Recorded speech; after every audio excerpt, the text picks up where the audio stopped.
This segment brought to you by Sure Crop, liquid crop nutrition delivered right to your farm. We're back. Now we learn more about genome editing with Duane Toews and Megan Rolf. Duane Toews joining once again here on Ag AM in Kansas, and an opportunity to catch up with Megan Rolf. And Megan, talking about one of the newer technologies that there's a lot of questions about from both the urban and the rural audience, CRISPR technology. Can you break that down into simple terms that will help folks understand what we're trying to accomplish? Sure. CRISPR is one specific technology, but it's within a family of technologies that are all aiming at genome editing. And genome editing is all about making very precise and specific edits to defined locations within the genome to do something typically that's very favorable or very interesting either for producers or for the animals themselves. We think about the opportunities to do that. We've been manipulating through animal husbandry and genetic selection really from the very beginning. But today, technology allows us to be more creative and more specific in what we try and accomplish. Absolutely. So the challenge with conventional breeding methods isn't that they're not effective, because they're incredibly effective, and we've been using them exactly like you said for many, many years.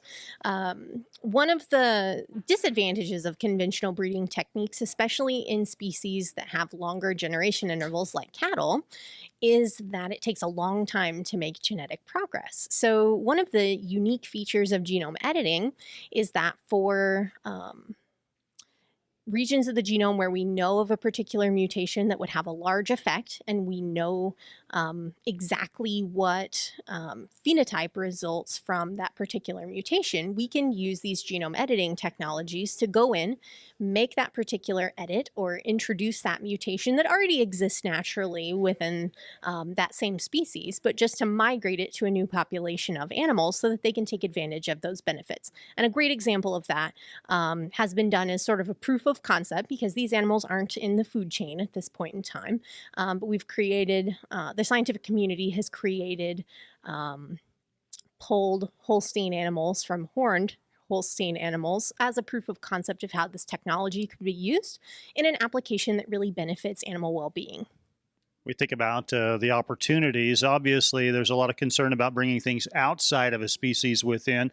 There are certainly some potential advantages of doing so, but ultimately, in the initial stages, it's looking at either animal comfort or potentially looking at some environmental benefit possibilities. Absolutely. So things that have been tackled thus far are things like making horned animals polled so that they don't go through a painful process of dehorning to protect the animals themselves and the animals they live with, as well as the people handling them, or making, for example, pigs more environmentally friendly that excrete less nutrients in their waste products, or making the animals more disease resistant. Another proof of concept has been to utilize genome editing to make a myostatin mutation to make animals more muscular, and that can be useful when we're thinking about feeding a growing population of people. Ultimately, there is a considerable amount of regulation that goes into that to make sure that the techniques and the principles are sound. Absolutely. So right now the FDA regulates these types of processes, and the only, as far as I am aware, the only animal that has actually successfully passed through these processes would be a particular type of salmon that has some extra copies of a growth hormone gene. So the rest of these animals have just been done as a proof of concept, are not in the food supply. But the talk today and our discussion is really about kind of a look ahead at some of these technologies and what we might be able to accomplish if these animals could pass through that regulatory burden, because those are in place to protect consumers and the food supply.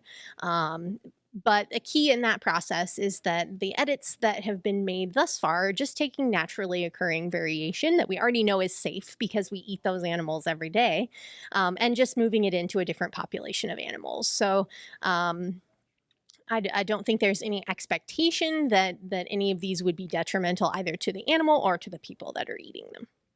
All right, thanks to Megan Rolf joining us on Ag AM in Kansas. Jamie, we'll send it back to you.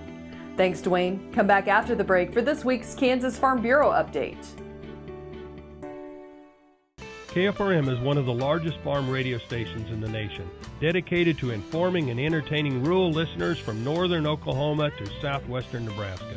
You can catch KFRM in many ways, of course, 550 on the AM dial, streaming at kfrm.com, or on your smartphone by going to the TuneIn Radio app, or on Ag AM in Kansas on Tuesdays and Facebook every day of the week. KFRM, tune us in. You'll be glad you did.